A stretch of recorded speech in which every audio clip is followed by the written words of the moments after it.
नमस्कार मित्रांनो, महाराष्ट्राच्या राजकारणातून पुन्हा एकदा मोठी बातमी. गद्दार झालेले खासदार ओमराजे निंबाळकर यांना सर्वात मोठा धक्का.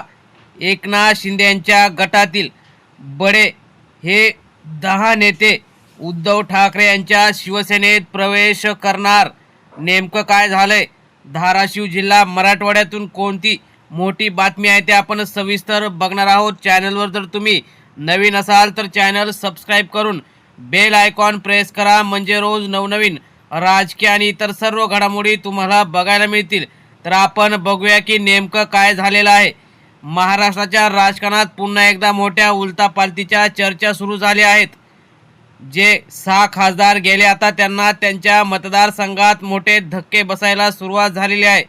शिंदे गट नको, भाजपा नको म्हणून मशाल चिन्हावर निवडून आलेले हे खासदार गद्दारी करून त्याच सत्ताधारी लोकांच्या मांडीवर बसले म्हणून जनता अगोदरच चिडलेली असताना आता त्यांच्या सोबत जे प्रवेश केले होते त्यांच्या सोबतचे नेते सुद्धा आता आपले राजकीय रंग बदलायला त्यांनी सुरू केला आहे. 6 खासदारांपैकी ओमराजे निंबाळकर हे अगोदर लोकप्रिय होते आणि कामाचे म्हणून गणले जात होते, परंतु त्यांनी सुद्धा ठाकरेंना धक्का देऊन आणि धोका देऊन त्यांनी शिंदे गटात पैशाच्या आमिषापोटी प्रचार आणि त्यांच्यात प्रवेश केल्याची मोठी बातमी अनेक ठिकाणाहून आली. आणि त्यानंतर ओमराजे निंबाळकर यांना त्यांच्याच मतदारसंघात अनेक ठिकाणी जनता शिव्यांची लाखोली व्हायला लागली. शिंदे गटाची स्थापना झाल्यानंतर राज्याच्या राजकारणात मोठे बदल झाले होते. अनेक आमदार खासदार त्यांच्याकडे पैशाच्या आर्थिक देवाणघेवाणीच्या आमिषाने भुलले होते. मात्र त्यानंतर निवडणुका झाल्या आणि उद्धव ठाकरेंनी स्वतःच्या बळावर शिंदे गटापेक्षा जास्त खासदार निवडून आणले होते.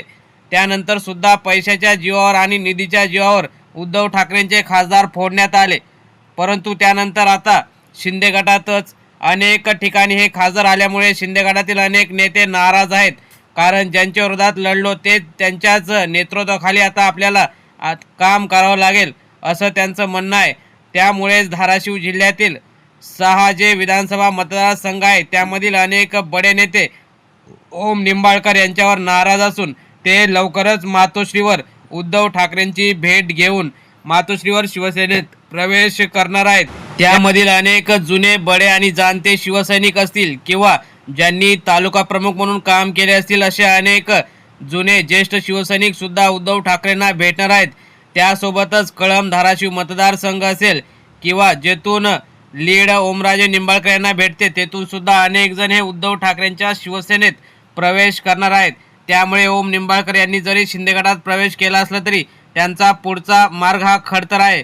कारण त्यांनी फक्त विकास कामं पाहिजे म्हणून प्रवेश केला असली तरी अजून कोणतीही विकास कामं झाली नसल्याचा दावा विरोधी पक्षाकडून केला जात आहे. त्यामुळे येणाऱ्या काळात ओमराजे निंबाळकर यांचं डिपॉझिट जप्त करून त्यांचं राजकारण संपल्याशिवाय आम्ही राहणार नाही अशी शपथच ठाकरेंच्या शिवसैनिकांनी, निष्ठावंत शिवसैनिकांनी घेतलेली आहे. त्यामुळे येणाऱ्या काळात उद्धव ठाकरे यांचे अनेक दौरे धाराशिव जिल्हा मराठवाड्यात आणि इतर ज्या ठिकाणी 6 खासदार फुटले आहेत त्या ठिकाणी सुद्धा होणार आहे. त्यामुळे ज्यांनी गद्दारी ठाकरेंशी केली त्यांचं राजकारण संपायला वेळ लागणार नाही. म्हणूनच असे अनेक 10 ते 12 बडे नेते हे धाराशिव जिल्ह्यातील उद्धव ठाकरे यांच्या नेतृत्वात पुन्हा एकदा या गद्दारी विरोधात रणशिंग फुंकणार असून लवकरच शिवसेनेत प्रवेश करणार आहेत. त्यामुळे ओम निंबाळकर यांना मोठा धक्का बसलेला आहे. मित्रांनो, तुम्हाला काय वाटतं, ओम निंबाळकर यांना येणाऱ्या लोकसभा निवडणुकीत ठाकरेंचे शिलेदार पराभूत करतील का? तुम्हाला काय वाटतं? तुम्ही सुद्धा तुमच्या प्रतिक्रिया कमेंट बॉक्समध्ये जरूर कळवा. धन्यवाद. जय हिंद, जय महाराष्ट्र.